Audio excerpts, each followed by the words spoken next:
స్థానిక సంస్థల ఎన్నికల్లో గెలిపే లక్ష్యంగా బీఆర్ఎస్ కాంగ్రెస్ పార్టీల మధ్య బాకీ దోఖా కార్డుల పంచాయతీ భూపాలపల్లి నియోజకవర్గంలో కొనసాగుతోంది.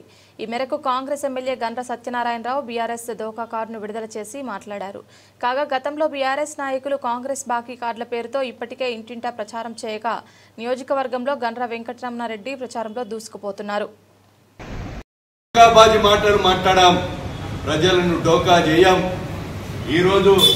కాంగ్రెస్ ప్రభుత్వాన్ని స్వతంత్రం ఇచ్చిన పార్టీని తెలంగాణ ఇచ్చిన పార్టీని నీ లెక్క తెలంగాణ ఇస్తే సోనియమ్మ తల్లి మా టిఆర్ఎస్ పార్టీని విలీనం చేస్తా అని చెప్పి డోకా చేయం. మీ లెక్క అవినీతి చేయం. అవినీతి చేసిన వాళ్ళ గురించి ప్రజలు గుణపాఠము శాసనసభ ఎన్నికల్లో చెప్పారు. పార్లమెంట్ ఎన్నికల్లో బీఆర్ఎస్ కు గుండు సున్న చూపెట్టారు. రేపు జరగబోయేటువంటి స్థానిక సంస్థ ఎన్నికల్లో ఎంపీటీసీ జెడ్పీటీసీ సర్పంచ్ ఎన్నికల్లో మరి నీకు గుణపాఠం చెప్పడానికి ప్రజలు సిద్ధంగా ఉన్నారని మీకు ఈ సందర్భంగా నేను తెలియజేస్తున్నాను. కనుక ఒకటే ఆలోచన చేయాలి. ప్రజలందరూ కూడా గమనిస్తున్నారు.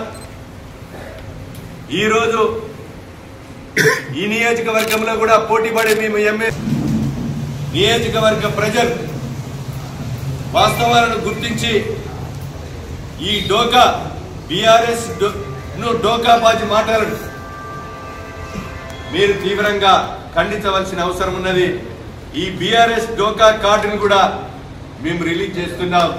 కరపత్రాలు కొట్టి మేము కూడా వాస్తవాలను మేము చెప్పినట్టు ఈరోజు ప్రెస్ మీట్ లో చెప్పినటువంటి విషయాలను ప్రతి ఇంటికి కాంగ్రెస్ పార్టీ కార్యకర్తల ద్వారా ఇవన్నీ కూడా పంపిణీ చేసి ఎవరు డోకా చేస్తున్నారు, ఎవరు ఏ ప్రజలను మోసం చేశారు అనేది మేము ఈరోజు బీఆర్ఎస్ డోకా కార్డు మీద ఈరోజు మేము కూడా రిలీజ్ చేస్తున్నాం. దీన్ని కూడా ప్రతి ఒక్క ఇంటికి, ప్రతి గడపకు, ప్రతి గుండెను కరపత్రాన్ని గట్టి చదువుకొని మేధావులు, కవులు, కళాకారులు, పత్రికా మీడియా సోదరులు, ప్రజలు ఈ కార్డులో ఉన్నటువంటి విషయాలను చదివి మీరు సరైనటువంటి గుణపాఠం మీరు తీర్పు ఇవ్వవలసిందిగా నియోజకవర్గ జిల్లా ప్రజలకు నేను విజ్ఞప్తి చేస్తున్నాను. మరి పెండింగ్ లో ఉన్న విషయాలు ఈ సందర్భంగా గుర్తు చేస్తా ఉన్నా. అదేవిధంగా భూమి లేనటువంటి నిరుపేద రైతు కుటుంబాలకు 12,000 రూపాయలు ఇస్తామని చెప్పిండ్రు. ఆటో కార్మికులకు 15,000 రూపాయలు ఇస్తామని చెప్పిండ్రు. మరి ఈరోజు ఆటో కార్మికులకు 15,000 లేదు. అదేవిధంగా ఆర్టీసీ కార్మికులకు రావాల్సినటువంటి ప్రోత్సాహకాలు లేవు. మరి ఈ రకంగా ప్రతి విషయంలో ప్రజలు వంచిండు. ఈరోజు నేను వస్తూ ఉంటే ఇక్కడ ఒక పెద్ద మనిషి సారయ్య గారి ఇంటికి పోయి అడిగిన, వాళ్ళ బిడ్డలందరూ కూడా నీళ్లు మోస్తూ ఉన్నారు. అది ఏందా నీళ్లు మోస్తున్నారు, మిషన్ దగ్గర నీళ్ళు వస్తలేవా అంటే, ఎవరికి చెప్పాలా సార్, ఈ ప్రభుత్వంలో ఎవరికి చెప్పినా ఏం లేదు అంటే మిషన్ భగీరథ నీళ్ళు ఇయ్యలేనటువంటి దుస్థితిలో ఈ ప్రభుత్వం ఉందంటే ఏ రకంగా ఉన్నది. మనం ఉన్నప్పుడు గ్రామ పంచాయతీలను ఏ రకంగా నడిపించినాం. ఈరోజు ప్రతి గ్రామ పంచాయతీల్లో సీసీ రోడ్లు వేసినాం, ప్రతి సైడ్ రైన్లు కట్టినాం, ఇంటింటికి నీళ్ళు ఇచ్చినాం, మరి శ్మశాన వాటికలు కట్టినాం.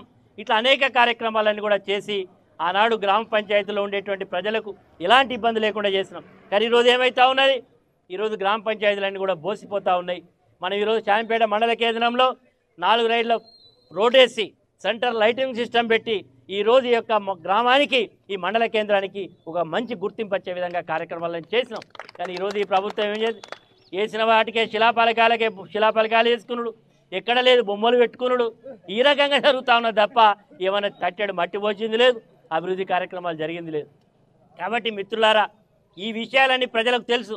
నేను వస్తూ ఉంటే ఒక పెద్ద మనిషి కలిసాడు. అక్కడ ఏంది పెద్ద మనిషి, ఈ కార్డు ఇస్తా అంటే లంకె బిందెలు దొరకలేదట. కాదు సార్, ఏం చెప్తాం, లంకెల బిందెలు దొరకలేనికి మరి ఏం చెప్తాం, గసంటి ప్రభుత్వం అని చెప్తా ఉన్నారు. ప్రజలే ఈరోజు చాలా చైతన్యవంతులు అయిన్లు. కాబట్టి అందరు కూడా అని ఈ రకంగా ఇంకా గొప్ప ముచ్చట ఏంటంటే